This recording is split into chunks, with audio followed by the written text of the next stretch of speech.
two good questions about cities. So I'd like to just read them out. Question number one, what are the governance priorities for a city with high population growth, but slow economic growth? And the next question is, what are the lessons from Rio Plus 20 that cities can learn from in achieving sustainability?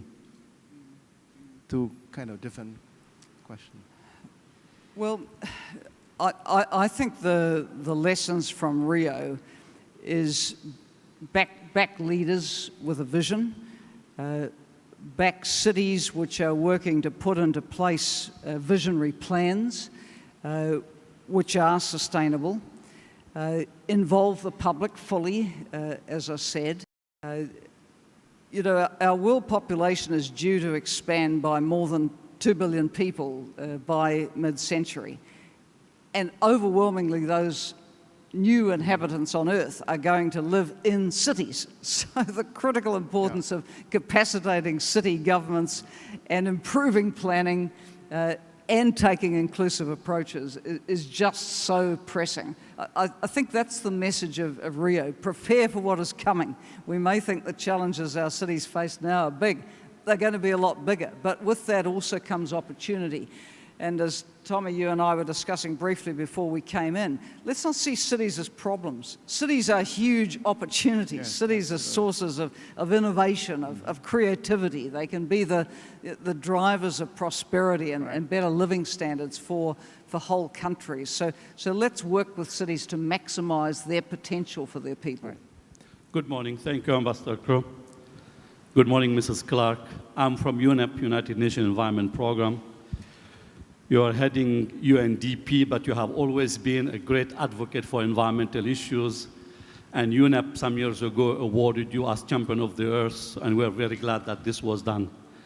I have several questions in one, if you allow me.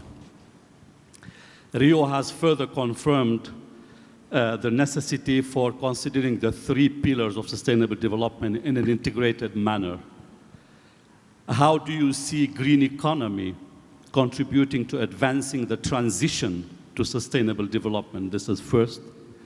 And what measures should be taken at national and international level to ensure that green economy effectively supports the environment pillar? During your mandate as Prime Minister, you have certainly had to take difficult decisions in what we call today green economy. What were the trade-offs in those circumstances? And from Rio Plus 20, what UNDP intend to take in order to implement further the outcomes of Rio? And the last question, I'm sorry for too many.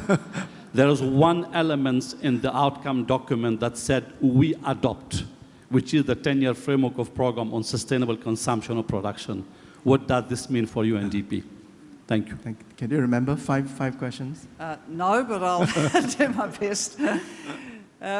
Well, I think when we talk green economy, we must always talk green and inclusive economy, because people matter a great deal to me. They have to be put at the centre of development.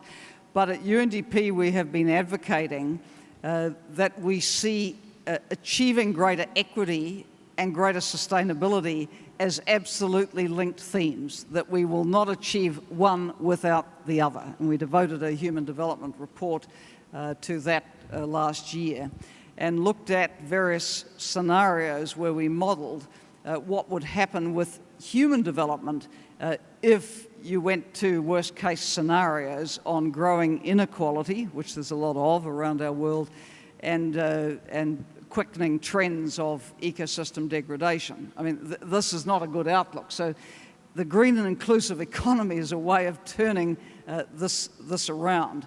And I think at UNDP we've been pushing very hard on what we call triple win approaches to sustainable development, where countries in the design of initiatives are looking to advance across the 3 pillars or 3 strands of sustainable development simultaneously.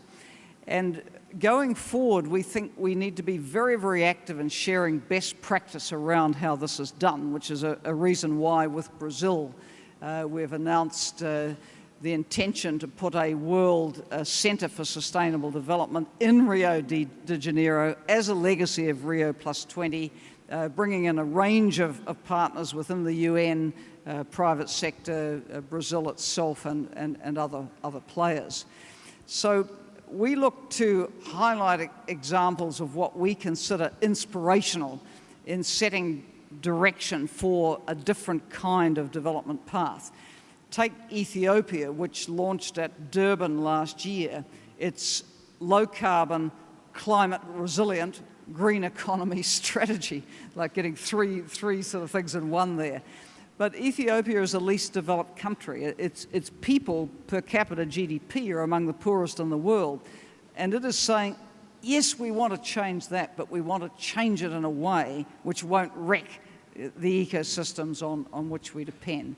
We see many other specific examples of countries which have gone out of their way to say, well, if I design an initiative for work creation, how can I make that socially equitable, and how can I put environmental benefits into it as well? And of many examples, probably the one which is the largest scale in the world is India's Mahatma Gandhi National Rural Employment Guarantee Act, which now benefits directly some 50 million households in India with guaranteed income, social inclusion of women and marginalised groups, and prioritising work on conservation, water retention, irrigation, to make life more sustainable for people living in poor rural villages. So, I'm one of life's optimists. I see out there incredible things happening for sustainable development across the strands, from the poorest countries to the richest countries. And I think we have to spread the message that this is possible, that we need to learn and share from each other. And the role, I think, of UNDP and UNEP, which must have a very, very strong collaborative working relationship, is to take these great examples, showcase them, and support others to walk this road. Then we can dream about a sustainable world.